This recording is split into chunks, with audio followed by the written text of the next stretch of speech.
everyone. This is Maxwell McGee here at Blizzard HQ. I'm talking with Jason Bender, one of the many fine senior game designers on Diablo III. Jason, thank you for joining us.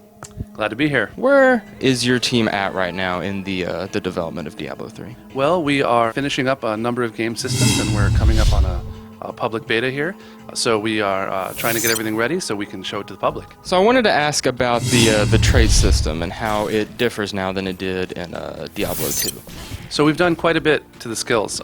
So one thing we wanted to avoid right off the bat is point hoarding.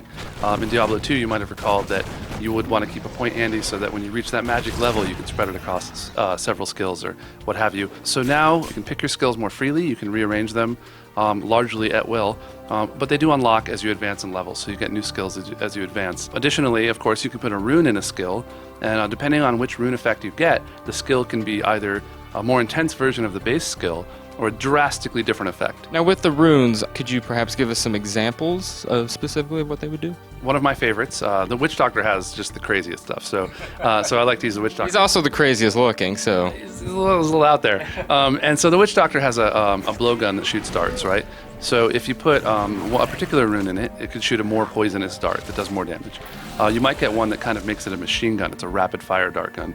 But my favorite is one that turns it into a snake launcher. So you shoot a snake, it sticks to the creature's face and kind of wiggles around and stuns him. That never gets old.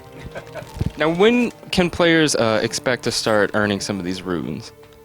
So the runes appear in normal difficulty, but not right at the beginning of the game. So what happens is we first let you get kind of used to your skills. You get to explore some new things, get comfortable with what you have. And then as you advance through the game, relatively early in the experience, you'll start to discover these runes, and you can apply them to any skill that you think is good. And if you roll an effect you like on that skill, you can keep it in there and do either more damage or split your magic missiles into two or gain an area effect. They do all kinds of things. The trait system has also been reworked into these sort of passive skills. Can you tell us more about why you guys decided to make that change? For a while we had a number of traits, but we felt that it didn't really have a lot of impact because if you spread it too thin, no one passive really stands out. So what we decided we like is each passive to have a very special flavor. So when you get one, it really changes the way you play. Let's say you want to play a barbarian who uses a two-hander and rushes into combat, but gets health back for hurting enemies. We wanted to put a passive in there that would be the kind of thing that's like, oh, this guy's bloodthirsty. The more blood that's spilled around him, the stronger he gets. If that's how you want to be, that role-playing idea, we want to reinforce that with gameplay. So keeping a few focused passives allows us to get a lot of flavor and impact out of each one.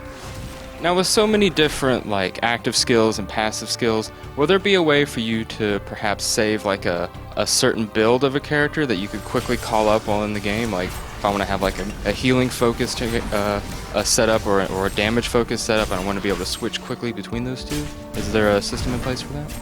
So there's not a specific like build switch where you could change all of them, but it's so easy to switch out each individual skill on the fly that it really isn't necessary. Also, what this allows you to do is experiment more with your runes, so you can kind of buy into the build that you're trying. But if you feel like it's not working out for you, take your runes out, switch some things around, get back into combat. It's super easy to change your skills when you need to. Now Jason, could you go ahead and break down how item crafting is going to work in Diablo III? Sure. So when you find a magical item in Diablo 3, you might decide that it's the right thing and you might equip it.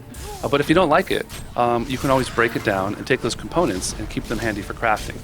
So crafting allows you to build really powerful objects, but they take a lot of materials. So when you're looking at your overall set of equipment and weapons, you might say, man, I haven't found any good boots in a while. I want some magic find boots. And you look at your crafting recipes, and you say, hey, there's some boots that are going to work for me. I'm going to work towards getting the materials to build them. So you break down enough magic items and find components in the world, and you can craft those boots. Of course, you can't craft everything you see all the time unless you have the components. So you have to decide where you want to spend that resource. So Jason, is Diablo 3 going to have the same online connectivity requirement that StarCraft 2 had?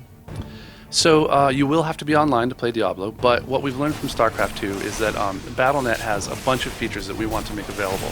So for example, you can chat with your friends across games, you can easily find people to jump into your game. The great thing about Diablo is that it plays so well cooperatively. So we want to really make it easy to get cooperative games going. So you can do things like, say, hey, my game is open to all my friends, just jump in whenever you get online. So that means that you can play solo, and after a while, one of your friends will jump in and be like, "Okay, I'm done with dinner. Let's play," or what have you. So leveraging those features is a big deal. Also, of course, we link it into the auction house and stats and achievements.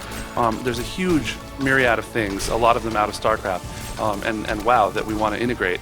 So being online is a huge advantage. All right, and finally, is there anything you can tell us about a possible release date? Alas, no, but we are doing our best to get it into the hands of the public. We want to hear what you guys have to say, so we can make it even better. All right, well, thank you so much for joining us. Thanks for having me. And there you have it, folks, a look at the technical side of Diablo 3.